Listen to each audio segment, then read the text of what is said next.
My name is Haileyesus Getahun. I work with the WHO. I'm a director of the Quadripartite Joint Secretariat on Antimicrobial Resistance, which is a coalition of WHO and Food and Agriculture Organization, the World Animal Health Organization, and the UN Environment Program.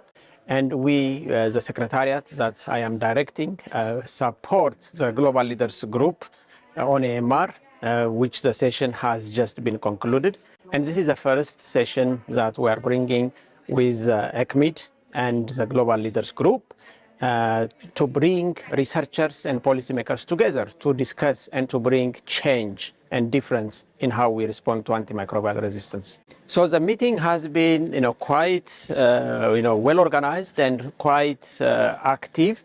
I have been impressed by the level of engagement and the quality of the presentations, as well as the questions and the ideas from the floor.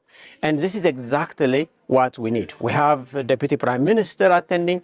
The meeting was opened by Prime Minister Motley, the WHO Director General, Her Royal Highness, and as well as Minister of Health.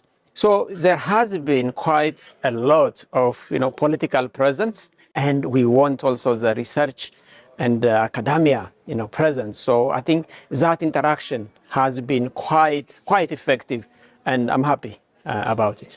I think this is the first time, and in fact, I have been discussing this with the ESCMID Executive Committee since 2019, and we had actually during the COVID time, we had a virtual session again with the Global Leaders Group when they were established, and that has actually slowly brought that sense of need of interaction between policymakers, politicians, and the researchers, because research outcome has to lead into change. Research outcome has to lead policy action, program action.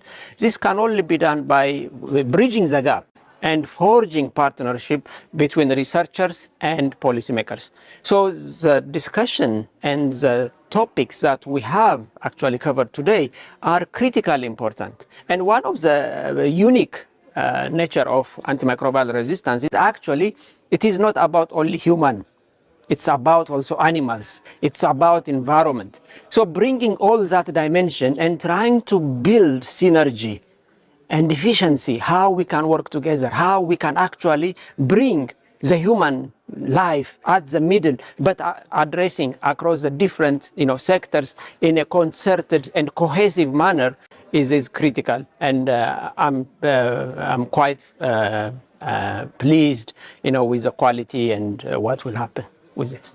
I think this is an excellent experience for us, as WHO, as Quadripartite, as a Global Leaders Group, to work with the ESCMID and the society management, the society board, and bringing, of course, every policy has to build on evidence, and that evidence has to be generated, and evidence generated by research should respond to needs, policy needs, program needs. So this interaction will definitely help to introduce the research academia and also really to bring some scientific interest, and particularly young researchers, into antimicrobial resistance. We need to get more young researchers, more young scientists to come and to have that innovative, creative solutions for AMR. Because if we don't address AMR today, we have a huge problem how we are handling our simple wound infection. It is a problem now, but the time to act is now. So these type of sessions and interactions with policymakers, researchers will help to bridge that gap.